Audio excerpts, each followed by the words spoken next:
ஓரமாக இருக்காரு, ஜட்ஜே ஓரமாக இருக்காரு. ஜட்ஜஸ்க்கு நேராக இல்லை, நடுவில் இல்லை. ஜட்ஜு டேபிள் நடுவில் இல்லை ஜி, அவன் தான் நடுவில் உட்காந்துருக்கான். கொஞ்சம் இன்னும் நல்லா. ஓ அதனாலங்களா? அப்போ வந்து இங்கே கேமரா வாங்க வச்சுருந்தோம்னா கொடுங்க. அது பிரச்சனை இல்லை, அது பிரச்சனை இல்லை. ஸ்டேஜில் ஓரமாக இருக்க மாதிரி கருத்துக்களை நகைச்சுவையோடும் ஐயா ஞான சம்பந்தம் போல கதைகளிடமும் ஐயா லியோனி போல கலகலப்பாகவும் பட்டிமன்றத்தை நடத்தி கொடுக்க வருகிறார் மணிமாறன் அவர்கள். அவரை நினைத்து வருக என வரவேற்கிறோம்.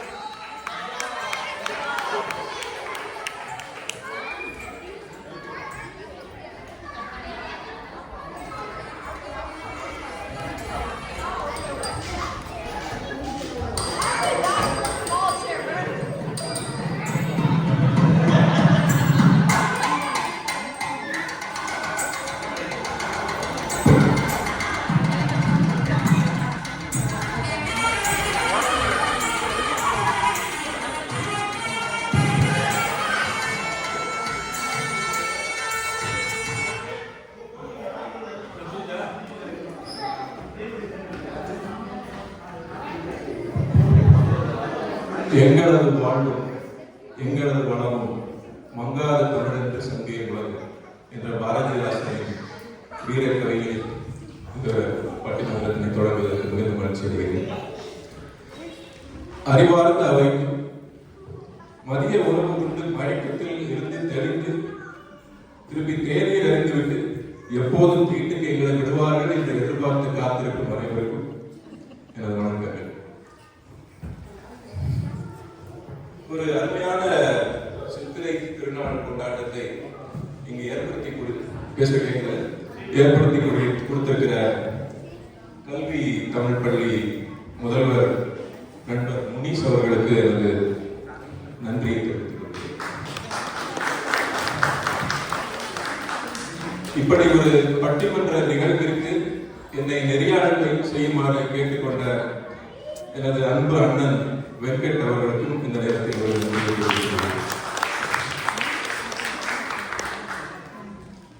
சொன்ன பிறகு செய்வது கடமை, சொல்லாமல் செய்வது பெருமை என்ற மேற்கோளுக்கு ஏற்ப, அதாவது ஏவா மக்கள் மூவா மருந்து அப்படின்னு சொல்லுவாங்க. அந்த மேற்கோளுக்கு ஏற்ப இங்கு எல்லா தன்னார்வல பணிகளையும் யாரும் ஏவாமல் அவர்களாகவே செய்து இந்த நிகழ்ச்சிக்கு முன்னாடியே பார்த்துருக்கீங்க, மேடை எடுத்து வைக்கிறது, இந்த காரணம் உணவை எடுத்து வைக்கிறது, இப்படி எல்லாம் செஞ்சுக்கிட்டு இருக்கிற தன் ஆர்வலர்கள் எனக்கு நன்றியை தெரிவித்துக் கொள்கிறேன். இந்த தன் ஆர்வலர்கள் தான் கல்வி தமிழ் பள்ளி இளமையின் ரகசியம். ஏவா மக்கள் மூவா மக்கள். மூவா என்றால் மூப்பு வராது, அதாவது வயசே ஆகாது. கல்வி தமிழ் பள்ளியின் இளமையின் ரகசியம் இந்த தன் ஆர்வலர்கள், அதாவது நீங்கள். சித்திரை மாதம் அப்படின்னு வந்துட்டாலே, சித்திரை மாதத்தை என்ன கொண்டாடுறோம்? தமிழ் புத்தாண்டா கொண்டாடுறோம் இல்லையா? அது கூட சேர்ந்து ஒரு முரணும் நம்ம கூடவே சேர்ந்து வந்தோம். அது என்ன பார்த்தீங்கன்னா, இந்த பசங்க எல்லாம் பார்த்தீங்கன்னா இன்னொரு சில வாரங்கள்ல, அதாவது ஒரு 5-6 வாரங்கள்ல அவங்களுக்கு கோடை விடுமுறை வந்துடும். அவங்களுக்கு அது சந்தோஷம், ஒரு குதூகலம் அவர்களோட சேர்ந்து வந்தது. சரி, அதுல முரண் என்ன? கோடை காலம் வரப்போகுது, வெயில் சுட்டரிக்க போகுது, வெயில போனா கருத்துருமோ அப்படிங்கிற வெயில். இந்த அமெரிக்காவை சொல்லுங்க, நம்ம தமிழ்நாட்டில் வெயில போனா சுட்டரிக்கும் வெயில பொசுக்கி போயிடுவோம், ஏண்டா இந்த வெயில் வருதுன்னு வருங்கிற பெரியவங்க. ஸோ ஒரு பக்கம் குதூகலம் இருக்குது, ஒரு பக்கம் வருத்தம் இருக்கு. இந்த முரண் வந்து சித்திரை வந்தாலே நமக்கு வந்துடும், அக்னி வெயில்லாம் வரும். சரி, இங்க என்ன முரணை பத்தி நம்ம பேச போறோம்? சித்திரை திருநாள் அன்னைக்கு இங்க என்ன முரணை பத்தி பேச போறோம்? இங்க பேசுறதுக்கு 2 அணிகள் வந்திருக்காங்க. கிராமத்து வாழ்க்கை பசுமையா இருக்குமா, இல்ல நகரத்து வாழ்க்கை வசதியா இருக்குமா? இந்த முரணை இன்னைக்கு விவாதத்துக்கு முன்னாடி இது ஏன் இப்போ சமீப காலமா வந்த முரணம் இல்லை, இல்ல எப்போ உங்க சங்க காலத்துல இருந்தே இந்த முரண் வந்து தமிழர்களோட ஒன்றி இருக்குது. எப்படின்னு பாத்தீங்கன்னா, ஔவையார் சொல்றாங்க, மேடி செல்வம் கோழைப்படாது அப்படின்னு சொல்றாங்க. அதாவது ஏர் உழுது தேடும் செல்வம் இருக்கு இல்லையா, அதுதான் எப்பவுமே அழியாது. அதாவது கிராமத்துல ஏழு பொழுது தேடக்கூடிய விவசாயம் செய்து தேடக்கூடிய செல்வம் எப்பொழுதுமே அழியாது அப்படின்னு சொல்றாங்க. மேலின் செல்வம் கோடைப்படாது. சரி, நகரத்துக்கு இருக்குமே உங்களுக்காக தெரிஞ்சுக்கணும்னு நினைக்கிறேன். பட்டினப்பாலை, பூம்புகார், காவிரி பூம்பட்டு எல்லாம் கேள்விப்பட்டிருக்கீங்களா? புகார், பூம்புகார் அங்க சொல்றாங்க இலக்கியங்களை புலம்பெயர் மக்கள் கலந்திருந்து உரையும் அப்படின்னு சொல்றாங்க. புலம்பெயர் மக்கள் கலந்திருந்து உரையும், அதாவது வேறு வேறு நாடுகளில் இருந்து வந்த மக்கள் கலந்து இனிது உரையும், அதாவது எல்லாரும் ஒன்னா சேர்ந்து வாழ்ந்து மகிழ்ந்தார்கள் அப்படிங்கிற மாதிரி குறிப்பிட்டாங்க. அப்போ நகர வாழ்க்கை ஒரு எப்படி சிறப்பா இருந்தது அப்படிங்கிறது நம்ம இலக்கியங்களே சொல்றோம். இப்போ ஒரு கரையில ஔவையார் விவசாயம் இல்லாம விவசாயத்துல வரக்கூடிய பொருள் தான் சிறந்ததுன்னு சொல்றாங்க. இன்னொரு பக்கம் நகர வாழ்க்கையில நாங்க செம்மையா வாழ்ந்திருக்கிறோம்னு சொல்றாங்க. அப்ப இது எதுக்காக சொல்றேன், சங்க காலத்துல இருந்து நாம இந்த கிராமமா நகரமாங்கிற பட்டிமன்றங்களை இலக்கியங்கள்ல இருக்குமே இருக்குது அப்படின்னு பாக்குறோம். சரி, இப்போ நம்ம நிகழ்காலத்துக்கு வரும். நிகழ்காலத்துல இப்படி முத்தா இருக்கிறாங்க.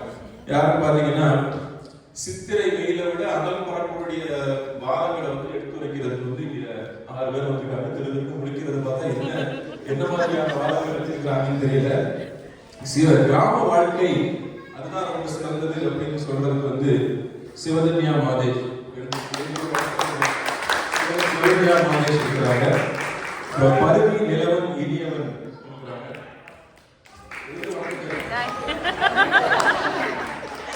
அவங்க தருணிகா அருணாச்சலம் அவங்களும் கிராம வாழ்க்கை.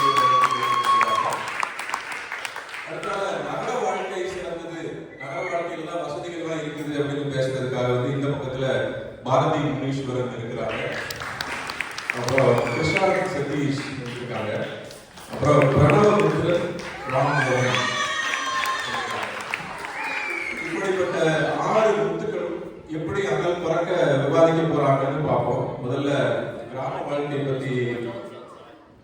வாழ்க்கை பத்தி பேசுறதுக்கு சிவதன்யா அவர்களே மேடை கிடைக்கும்.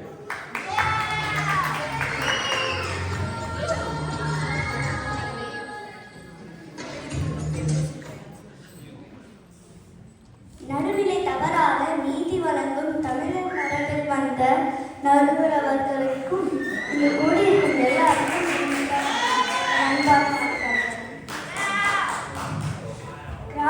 கிராமத்தை நோக்கிதான் நம்மளுடைய கவனம் எல்லாம் வந்து கொண்டிருக்கிறது.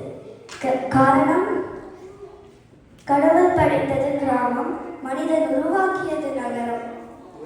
இயற்கை உருவாக்கியது எதுவும் மனிதனுக்கு மகிழ்ச்சியும் நிம்மதியும் தராமல் போனதில்லை. மண்ணை பொன்னாக்கி பசியை போக்கி பறவைகள் போல சந்தோஷமாக வாழ்கின்ற வாழ்க்கை கிராம வாழ்க்கை மட்டுமே கிடைக்கும். அதை நகர வாழ்க்கையில் தர முடியாது. சுத்தமான காற்று, கலப்படம் இல்லாமல் குடிநீர் நகரத்தில் நினைத்து கூட பார்க்க முடியாது. கிராமம் கொடுத்தது தான் கண்ணதாசன், கம்பன், காந்தி, கலாம் மற்றும் பாரதியார். இத்தனை பேரும் நாட்டுக்காக உழைத்தார்கள். ஆனால் நடுவர்களே, நகர வாழ்க்கை காந்தியின் நோட்டுக்காக உழைத்துக் கொண்டிருக்கிறது.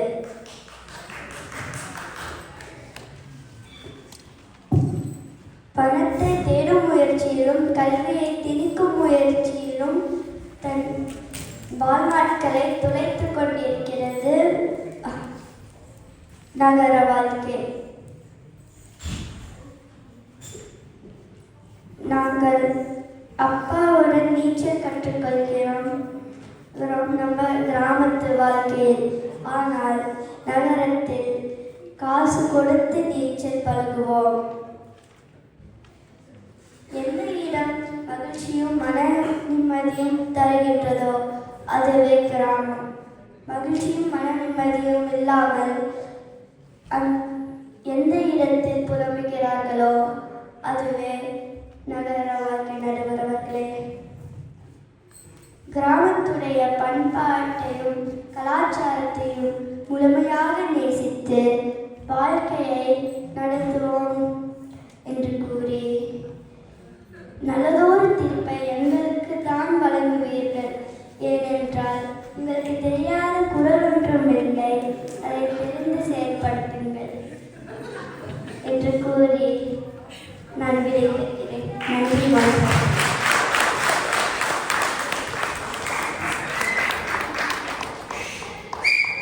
மனுநீதி சோழன் அளவுக்கு ஒரு ஆரம்ப ஐஸ் கட்டி தலையில பிடித்தாங்க. குறிப்பா இவங்க சிவதனி, நன்றி சிவதனி, அவங்களுடைய வாதங்களை எடுத்து வச்சதுக்கு. முக்கியமா நீங்க அதுல ஒரு அடிப்படை போட்டு வச்சு அவங்க பேசுனதை நீங்க கவனிச்சீங்கன்னா தெரியும். இறைவன் படைத்தது கிராமம், மனிதர்களால் உருவாக்கப்பட்டது நகரம். எவ்வளவு ஒரு உண்மை அதில் புரிஞ்சிருக்கு பார்த்தீங்களா? கிராமத்தை நகரத்தை இந்த ஒரு மேற்கோள்ல அவங்க அழகா அவங்களுடைய கருத்தை எடுத்துட்டு போயிருக்காங்க. இறுதியில தங்களுக்கு தெரியாத சட்டம் ஒன்றும் இல்லைன்னு வேற சொல்லிட்டு போயிருக்காங்க. இதுக்கு எதிர்த்தரப்பு என்ன வச்சிருக்காங்கன்னு பார்ப்போம். எதிர்த்தரப்புல இருந்து நகர வாழ்க்கைன்னு பேசுறதுக்கு செல்வி பாரதி மோனீஸ்வரனை அழைக்கிறேன். செல்வன் பிரணவபத்ரன் ராமோகனை எதிர்த்தரப்பு வாதங்களை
நன்றி பிரணவ்.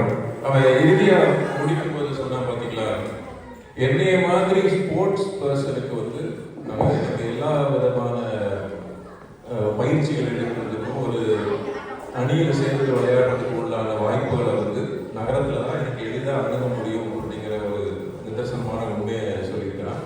நன்றி பிரணவ். இப்போ அடுத்து கிராம வாழ்க்கை பத்தி பேசுறதுக்கு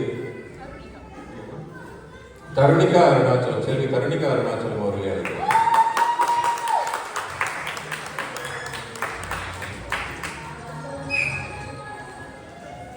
மதிப்பிற்குரிய நடுவருக்கும் பெற்றோர்களுக்கும் டீச்சர்ஸ்க்கும் என்னோட ஃப்ரெண்ட்ஸ்க்கும் வணக்கம். இன்னைக்கு நான் கிராம வாழ்க்கை சிட்டி வாழ்க்கையை விட சிறந்ததுன்னு பேச போகிறேன். முதல்ல ஒரு விஷயம் சொல்லணும். கிராமம் நினச்சாலே ஒரு ஃபீல் வரும் இல்லையா? பச்சை பசேல்னு எங்கே பார்த்தாலும் க்ளீனாக ஃப்ரெஷ்ஷான காற்று, அமைதியாக இருக்கும். ஆனால் city dust, smoke, traffic, noise, இது எல்லாத்தையும் கூட போனஸாக ஸ்ட்ரெஸ் வேறு. காலையில் எழுந்தால் கிராமத்தில் என்ன நடக்கும்? பேர்ட்ஸோட சத்தம், குளுகுளூன்னு காற்று, பீஸ்ஃபுல்லாக இருக்கும். ரோஜா படத்தில் சின்ன சின்ன ஆசை பாட்டு மாதிரி சின்ன சின்ன ஹாப்பினஸில் தான் வாழ்க்கையே. ஆனால் சிட்டியில் அலாரம் ஒலிக்கிறதுக்கு முன்னாடி ஹார்ன் சத்தம் தான் கேட்கும். சிட்டி லைஃப்னாலே ஃபுல்லாக ஓட்டம் தான். மார்னிங்லேருந்து நைட் வரைக்கும் ஃபுல் பிஸி. வில்லேஜில் லைஃப்பை என்ஜாய் பண்ணுறாங்க. அடுத்து உறவுகள் பற்றி பேசலாமா?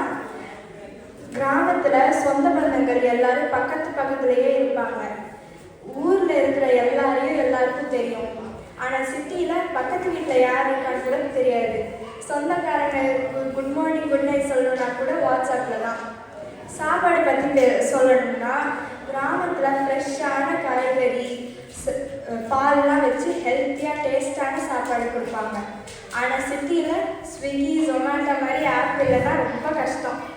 கிராமத்தில் செலவு குறைவு ஆனால் நிம்மதி அதிகம். சிட்டியில் சம்பளம் அதிகம் ஆனால் மாதம் முடிஞ்சால் 0 பேலன்ஸ் தான். எதிரணியில் இருக்கிறவங்க சிட்டியில் தான் நல்ல டெக்னாலஜி அண்ட் ப்ராக்ரஸ் இருக்குன்னு சொல்லலாம். ஆனால் இப்போ நம்ம கிராமமும் சிட்டிக்கு ஈக்குவலாக வளர்ச்சி அடைஞ்சிட்டு வருது. கிராமங்களில் பெற்றோர்கள் வேலைக்கு போகிறாங்கன்னா குழந்தைங்களை பாதுகாப்பாக சொந்தக்காரங்களோட விட்டுட்டு போவாங்க. ஆனால் சிட்டியில் நீங்கள் யாரையோ நம்பி டே கேரில் விட்டுட்டு போகணும். பிரணாம் பேசும்போது சிட்டியில் ஸ்போர்ட்ஸ் பிடிச்சவங்களுக்கு நிறைய வாய்ப்பு இருக்குன்னு சொன்னாங்க. ஆனால் நம்ம கபடி, சிலம்பாட்டம், ஜல்லிக்கட்டு, மஞ்சு விரட்டு போன்ற நிறைய ஸ்போர்ட்ஸு அங்கே கிராமத்துலேயும் விளையாடுவாங்க. சிட்டியில் தமிழர்களின் வீர விளையாட்டு ஜல்லிக்கட்டு விளையாடி பார்த்துருக்கீங்களா? அது நம்ம கிராமத்தில் மட்டும்தான் பார்க்க முடியும். கடைசியாக ஒரு இளையராஜா பாடல் வரிகளை சொல்லிட்டு முடிக்கிறேன். சொர்க்கமே என்றாலோ அது நம்மூரை போல வருமா, என் நாடு என்றாலோ அது நம் நாட்டு கீழாகுமா. எவ்வளவு பெரிய சிட்டிக்கு போனாலும் நம்ம சொந்த ஊரில் இருக்கிற சந்தோஷம் வராது. சிட்டிலையும் வசதி கொடுக்கும், ஆனால் வில்லேஜில் தான் நமக்கு நிம்மதியாக கொடுக்கும் என்று கூறி வாய்ப்பிற்கு நன்றி கூறி விடைபெறுகிறேன். நன்றி, வணக்கம்.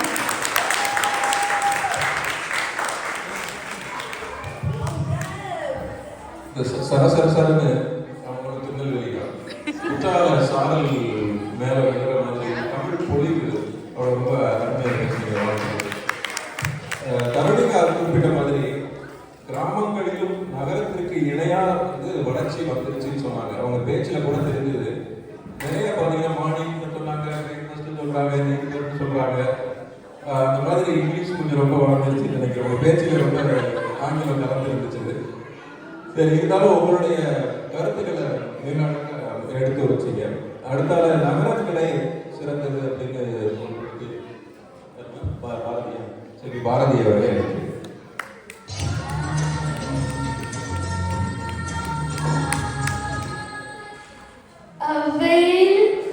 வீட்டிற்கும் சான்றோர்களுக்கும் தமிழ் நெஞ்சங்களுக்கும் என் பணிவான வணக்கங்கள். நடுவரையா அவர்களே, ஔவையார் திரைக்கடல் ஓடி திரவியம் தேடுன்னு ஏன் சொன்னாங்க? கடல் கடந்து சென்று நல்ல அறிவு மற்றும் செல்வத்தை சம்பாதின்னு சொல்லியிருக்காங்க. அப்படின்னா என்ன அர்த்தம் நடுவர் அவர்களே? குண்டு சட்டியில குதிரை ஓட்டக்கூடாதுன்னு அர்த்தம். நகர வாழ்க்கை தான் சிறந்ததுன்னு நம்ம ஆடியன்ஸையே இப்போ கைத்தட்டி ஒத்துப்பாங்க பாருங்க. கிராமத்துல தான் கலாச்சாரத்தை பின்பற்றுவாங்கன்னு சொல்றாங்க. அப்படி இல்லை நடுவர் அவர்களே, இப்போ என்னையே பார்த்துக்கோங்க. நான் நம்ம கிராமத்து உடையில பட்டிமன்றம் பேச வந்திருக்கேன். சிவதன்யா சொன்ன மாதிரி காந்தியும் களமும் பிறந்தது தான் கிராமம். படித்தது, வேலை பார்த்தது மற்றும் நாட்டுக்கு சேவை செய்தது எல்லாம் நகரம் தான் நடுவர் அவர்களே. எதிர்கட்சி சொன்ன மாதிரி கிராம வாழ்க்கை சிறப்பாக இருக்கணும்னா அதுக்கு பேக்போன் சப்போர்ட்டாக நகரத்தில் வாழும் மக்கள் தான் இருக்காங்க. கிராமத்தில் டெக்னாலஜி யூஸ் பண்ணணும்னா சிட்டியில் அந்த டெக்னாலஜிக்கான வேலை பார்த்தா தான் முடியும். ஆன்லைனில் படிக்கலாம், பிஸ்னஸ் பண்ணலாம்னு சொல்கிறாங்களே, இது எல்லாத்தோட ஹெட் ஆஃபீஸும் சிட்டியில் தான் இருக்குது. அந்த சிட்டியில் இருக்கும் ஹெட் ஆஃபீஸில் தான் இங்கே இருக்கிற பசங்களோட அம்மா அப்பாவும் வேலை பார்க்குறாங்க. ஆமாம் தானே? நியூயார்க்கில் செம்மன்னு ஒரு ரெஸ்டாரண்ட் இருக்கு. அங்கே செஃப் விஜயகுமாரோட கிராமத்து ரெசிபி தான் அவரோட ரெஸ்டாரண்ட்டுக்கு மிஷ்லின் ஸ்டார் வாங்க வச்சது. அதனால உலகமே அவரை திரும்பி பார்த்தது.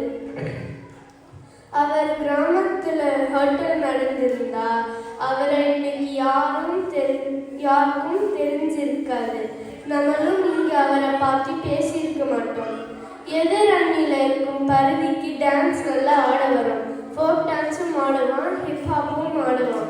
ஆனால் அவன் ஃபேமஸ் ஆனது என்னவோ மைக்கேல் ஜாக்சன் டான்ஸ் ஆடின பிறகுதான். ஏன் ஃபோக் டான்ஸில் ஃபேமஸ் ஆகல?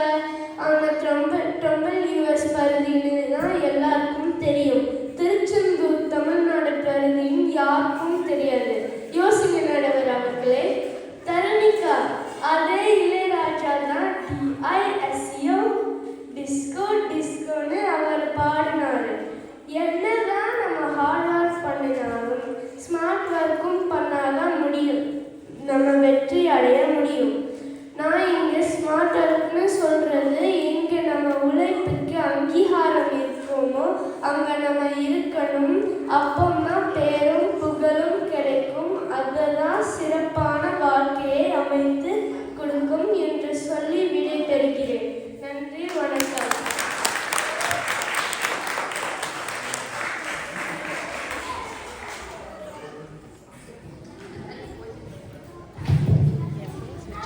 நன்றி பாரதி.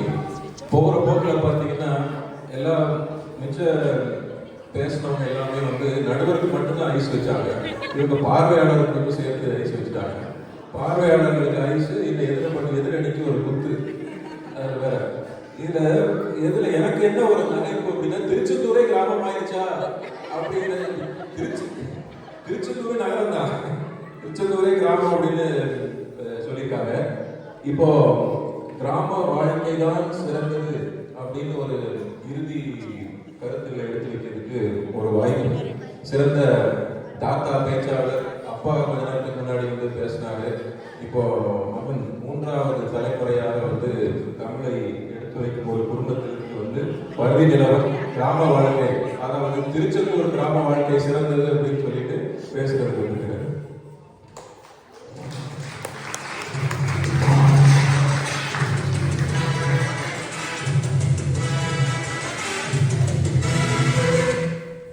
வணக்கம். அனைவருக்கும் இனிய தமிழ் புத்தாண்டு வாழ்த்துக்கள். கண்ணனுக்கு மாய் அழகு, கவிதைக்கு போய் அழகு, மேடைக்கு நம் கடவுள் அழகு.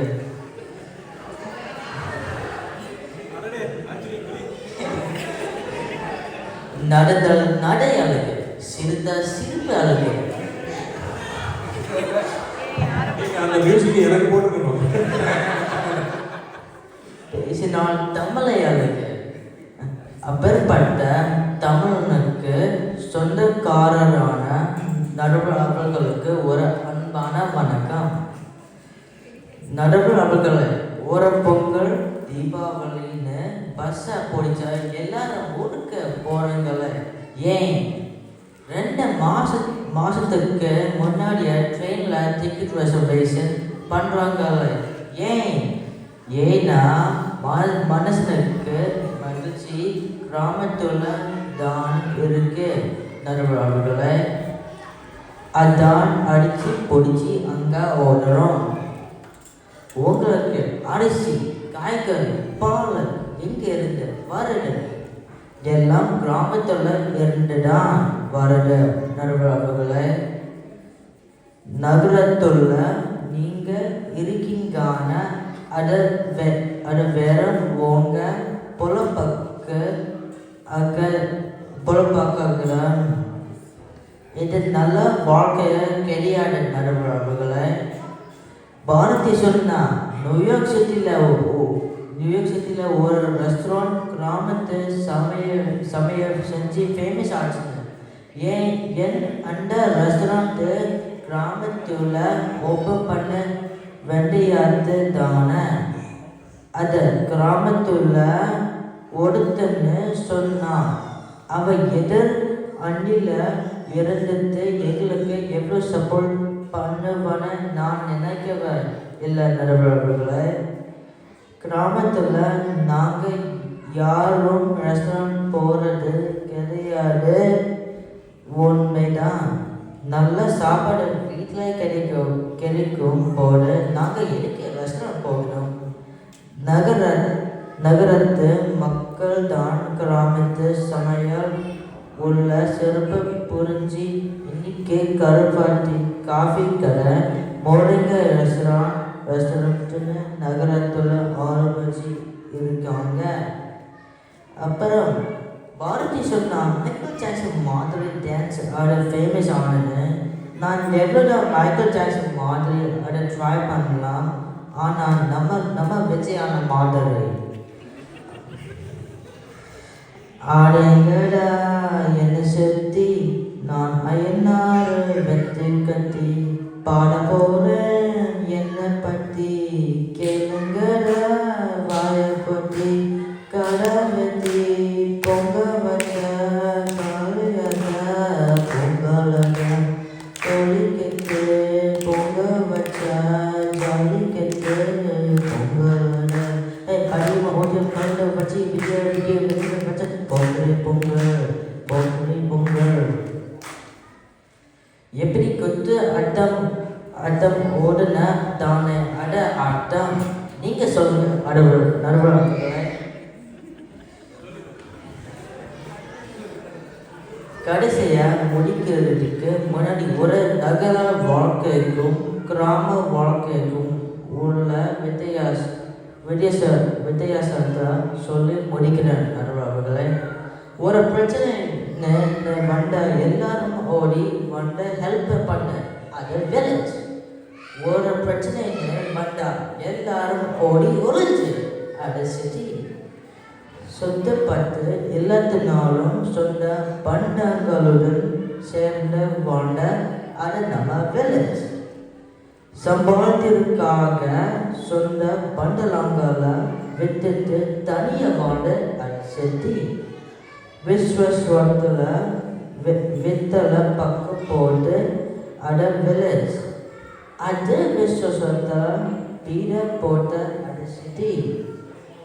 காயில் அழக மருத்து தண்ணி போட்டு அது வில்லேஜ். அது மரு தண்ணியை மஹெண்டினை போட்டு அது சிட்டி. நல்ல துணி கிழிச்சதுன்னா அதை தச்சு போட்டு அது வில்லேஜ். அதே நல்ல துணியை கிழிச்சி ஃபேஷனை போட்டு அது சிட்டி. உழைக்கிறதுக்காக வீட்டில் சைக்கிள் வச்சு இருந்த அது வில்லேஜ். உடம்ப குறைக்கிறதுக்காக வீட்டில் சைக்கிள் வச்சா இருந்த அது சிட்டி. மனுக்கும் மனுஷனுக்கும் கிடைத்து விழா வைக்கிற மஞ்சப்பை யூஸ் பண்ண அது வில்லேஜ். மண்ணுக்கும் மனுஷனுக்கும் கிடைத்து விழா வைக்கிற பாலித்தீன் பாய் யூஸ் பண்ண அது சிட்டி. 4 சென்டில் வீட்டு கட்டி அடுக்கு ஒரு எறும்பை கைத்து போட்ட நல்ல பாக்கமும் கண்களிக்கிறதுக்கு கேமரா வச்சு காப்பனம் செய்வரும் எழுப்பி கொழுக்கவி தெரியாத ஒரு சீமை நாய் காவலுக்கு வச்சு அதையும் தாண்டி வீட்டு வாசலில் ஒரு ராண்டை வச்சு தலையணிக்கு அதில் செல்ஃபோனை வச்ச பயந்து போட்டுங்கி வாழுது. தொங்க நரங்க வாழ்க்கை சாரி நகரத்து வாழ்க்கை நறுவழகு. அதனால கிராம வாழ்க்கை சிறுதனன்னு சொல்லி வாய்ப்புக்கு நன்றி கூறி விடை பெருகி நன்றி வணக்கம்.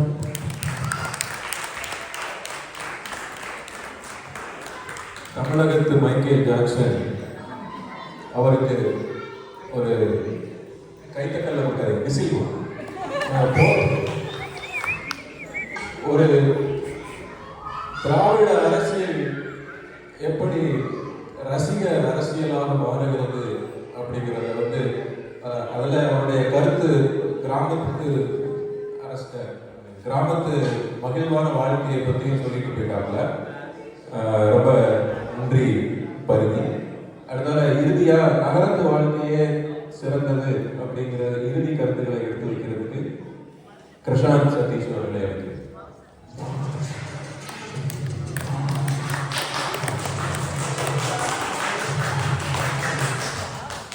மாண்புமிகு நடுவர் அவர்களுக்கும் மதிப்புக்குரிய ஆசிரியர் அவர்களுக்கும் அன்பிற்குரிய பெற்றோர்களுக்கும் மற்றும் என் அருமையான நண்பர்களுக்கும் என்னோட வணக்கத்தை சொல்லி உரையை ஆரம்பிக்கிறேன்.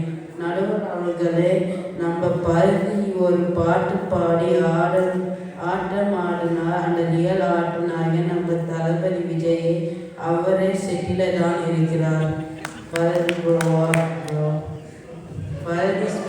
பருதி சொன்னாரு, கிராமத்தில் சொந்த பந்துகளோடு இருக்கலாம், விசேஷத்திற்கெல்லாம் சேர்ந்து கொண்டாடலாம்.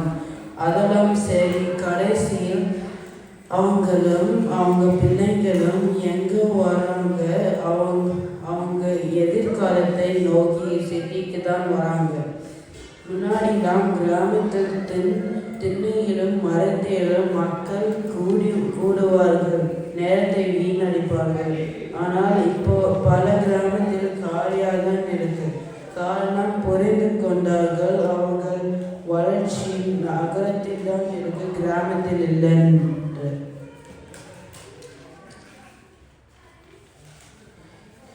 நான் ஒன்று சொல்கிறேன், இன்னும் பல கிராமத்தில் அந்த ஜாதி இந்த ஜாதி என்று ஒரு கட்டுப்பாட்டுக்குள் வாழ்கிறார்கள். ஆனால் நாங்கள் வெவ்வேறு மொழி வெவ்வேறு கலாச்சாரத்துடன் கொண்டு ஒரு ஒற்றுமையான சமூகத்துடன் வாழ்கிறோம். ஜாதியும் மதங்களையும் உடைத்து எங்கள் அப்பார்ட்மெண்ட் வாழ்க்கை தான் நடுவர்களே. நான் ஒரு கேள்வி கேட்கிறேன் நடுவர்களே, இவங்க கொஞ்சம் கூட யோசிக்காமல் நகரத்தை இப்படியெல்லாம் பேசுகிறார்களே, கொஞ்சம் ஞாபகம் படுத்தி பாருங்கள். ரொம்ப ஃபேமஸாக இருக்கும் மதுரை ஆலங்கல்லூர் ஜல்லிக்கட்டு நடத்துறதுக்கு மீது தந்த எங்கள் சென்னை மெரினா புரட்சி என்பதை மறந்துவிட்டு பேசுகிறார்கள். 6 புரட்சிகள் செய்து வெற்றி கண்டது நம் நகரத்தில் தான்.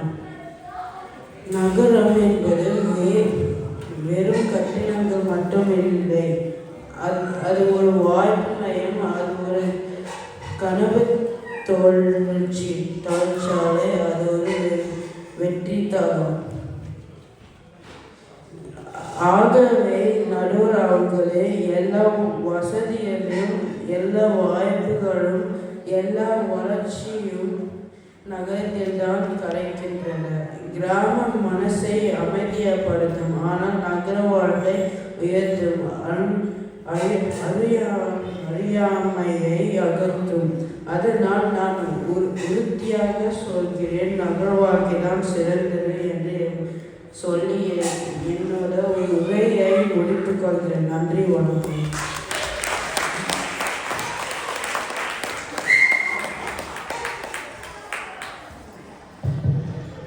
முதல்ல இந்த கருத்துக்களை பாராட்டுறதுக்கு முன்னாடி கையில் வச்சிருக்கிற இந்த ஸ்கிரிப்ட் பேப்பர் இருக்கு இல்லையா, எழுதி வச்சிருக்கிறது தமிழில் எழுதி வச்சிருக்காங்க. அதுக்கே நமக்கு ஒரு இழந்த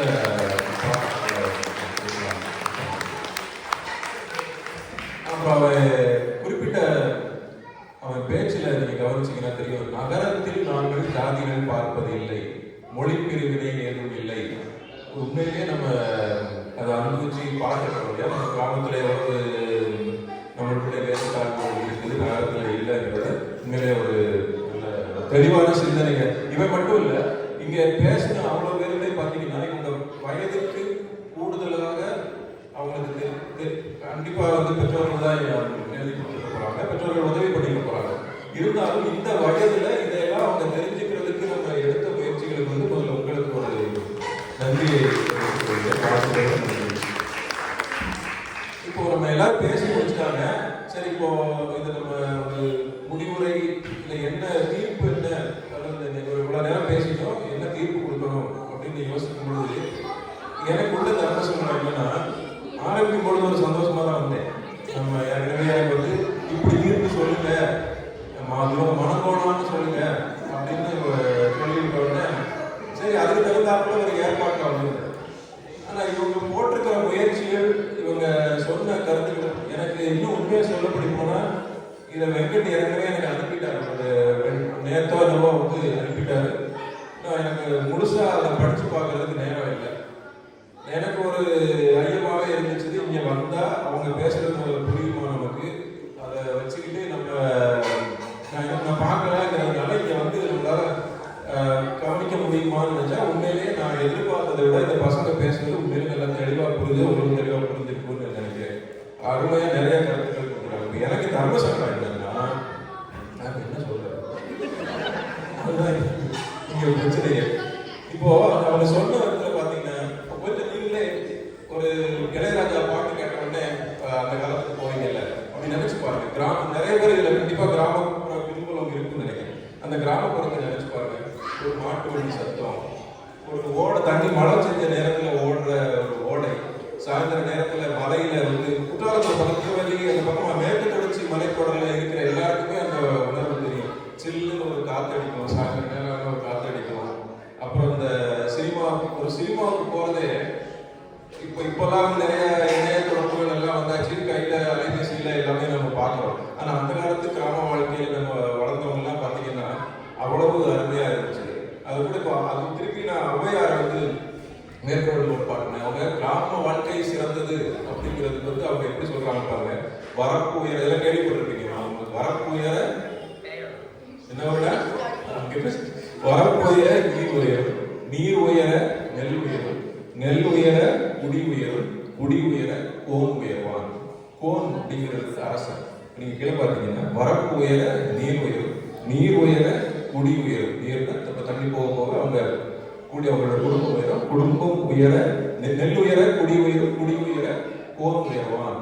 அப்போ கீழே அடித்தட்டில இருந்து ஒவ்வொருத்தரும் அந்த வாழ்க்கையை வந்து செழுமையா நம்ம வாழ்ந்துட்டு வரும் பொழுது அந்த அந்த அரசு அந்த பரப்பு வந்து நம்ம நல்லபடியாக ஆட்சி நல்ல விதமாக நடக்கும் அப்படிங்கிறத சொல்றாங்க. இப்போ இவங்க சொன்னது வந்து கிராம வாழ்க்கை. சரி, அப்படியே நகரத்துக்கு போவோமே. நகரத்துக்கு போனீங்கன்னா பாத்தீங்கன்னா, நீங்க படிச்சுட்டோம், எல்லாருமே படிச்சுட்டு திருப்பி வேலைக்கு நகரத்துக்கு தான் வந்துடும். உடம்பு சரியில்லையா உடனே போறதுக்கு டாக்டர், கூப்பிட்ட உடனே போறதுக்கு டாக்டர். உங்களுக்கு செலக்ட் பண்றதுக்கு ஸ்கூல்ஸ் இருக்கு, மல்டிபிள் ஸ்கூல். உங்களுக்கு ஒரு சிபிஎஸ்சி போர்டு வேணுமா, மெட்ரிகுலேஷன் போர்டு வேணுமா, இல்ல இன்டர்நேஷனல் சிலபஸ் போர்டு வேணுமா, எல்லாமே பக்கத்துல இருக்கு. இப்படி நகரம் சைடு வாழ்க்கையிலே பாத்தீங்கன்னா நமக்கு நிறைய அட்வான்டேஜஸ் இருக்கு. இப்ப நகரத்தை பத்தி இலக்கியங்கள் எதுவும் சொல்றாங்களான்னு பார்த்தோம்னு வச்சுக்கோங்களேன். திருப்பி கணியன் பூங்குன்றாரு, யாரும் ஊரே யாரும் கேள்வி இருக்கு அப்படின்னு சொல்லியிருக்காங்க. நகரத்துல நீங்க சொன்னபடி ஜாதி பாகுபாடுகள் எல்லாம் யாரா இருந்தாலுமே என்னுடைய சொந்தக்காரங்க தான் அப்படிங்கிற ஒரு வாழ்க்கையை நம்ம கிராமத்துல நம்மளால கடைபிடிக்க முடியல. சரி, நீ என்னதானா சொல்ல வர, நீ இங்க உள்ளதையும் சொல்ற, அங்க உள்ளதையும் சொல்ற, நீ பணமரத்துக்கு ஒரு குத்து, தென்னமரத்துக்கு குத்து தர பேசிக்கிட்டு, நீ சீக்கிரம் முடிச்சு விடாம வீட்டுக்கு போறோம்டா அந்த மாதிரி இருக்கிற நிலைமையில நான் ஒரு இப்படி சொல்லலாம்னு நினைக்கிறேன். கிராமம் அப்படிங்கிறது வந்து ஒரு மரத்துடைய வேர், ரூட் வந்து அது கீழே ஆழமா இருக்கும் இல்லையா. வேர் இல்லாம ஒரு மரம் இருக்க முடியாது. இந்த இடத்துல நான் மரம் கிளைகளை வந்து நான் நகரமா பார்க்கிறேன். அப்போ எவ்வளவு அடித்தளம், அதாவது வேர் வந்து எவ்வளவு ஆழமாக போகுதோ அந்த அளவுக்கு வந்து மரம் ஸ்ட்ராங் ஆகிடும். அப்போ காந்தியடிகள் சொன்ன மாதிரி கிராமங்கள் தான் இந்தியாவின் முதுகெலும்புன்னு சொன்னாங்க இல்லையா. சரி, இப்போ அதுக்கு என்ன பண்ணணும்? கிட்டத்தட்ட நான் சொல்லுவேன், ஓரளவு இப்படித்தான் இருக்கணுங்கிறத நம்ம தீர்ப்பா சொல்ல போறோம். அதுக்கு என்ன பண்ணலாம் அப்படின்னு சொன்னா, கிராமமும் வேணும் சொல்றீங்க, நகரமும் வேணும் சொல்றீங்கன்னா அந்த அதிகாரங்கள் பரவாயில்ல. இப்ப எல்லா மக்களும் படிச்சுட்டு நான் சென்னைக்கு போறேன், இல்ல வெளிநாடு போறேன், இதை தவிர நமக்கு வேற என்ன தெரியும்? ஏன் மற்ற இடங்கள் எல்லாம் வந்து நம்ம வளர்க்க முடியல? அப்போ அந்தந்த இடங்களில் அதிகாரங்கள் மட்டுமல்ல, தொழிற்சாலைகள் உருவாகுது. தொழிற்சாலைகளை தொடர்ந்து வேலை வாய்ப்புகள் உருவாகும். அப்போ அந்த மக்கள் வந்து இடம்பெயர்தல் வந்து குறையும். அப்போ உங்களுடைய கிராமத்து வேலையும் உங்களால் காப்பாற்ற முடியும், நகரமும் கிடைவிட்டு பறந்து விரிய முடியும் அப்படின்னு நம்ம ஒரு தீர்ப்பை சொல்லிட்டு இறுதியா அந்த நிகழ்ச்சியை முடிக்கிறதுக்கு முன்னாடி நான் முத்துக்குமாரோடைய ஒரு புது கவிதை வரிகளை உங்களுக்கு சொல்லலாம்னு நினைக்கிறேன். கடந்து போன நாட்களை கடைசி பக்கத்தில் எழுதி வைத்துவிட்டு, கடந்து போன நாட்களை கடைசி பக்கத்தில் எழுதி வைத்துவிட்டு வெள்ளை தாளாக விரிகிறது இந்த சித்திரை. கடந்து போன நாட்களை கடைசி பக்கத்தில் எழுதி வைத்துவிட்டு வெள்ளைத்தாளாக விடுகிறது இந்த சித்திரை. புதிய புதிய பென்சிலால் எழுதத் தொடங்குவோம் புன்னகைகளை மட்டும். புதிய பென்சிலால் எழுத தொடங்குவோம் புன்னகைகளை மட்டும். எல்லாரும் ஞாபகம் வச்சுக்கோங்க, ஏப்ரல் 23 தமிழ்நாட்டில் தேர்தல். அதனால புதிய புன்னகைகளை எழுத தொடங்குவதற்கு உங்கள் உடன் பிறந்தவர்கள், உங்கள் சொந்தக்காரங்க, உங்க அப்பா அம்மா எல்லாத்துக்கும் சொல்லி ஒரு சரியான தலைமைக்கு வாக்களிக்க செய்யுமாறு உங்களை கேட்டுக்கொள்கிறேன். நன்றி, வணக்கம்.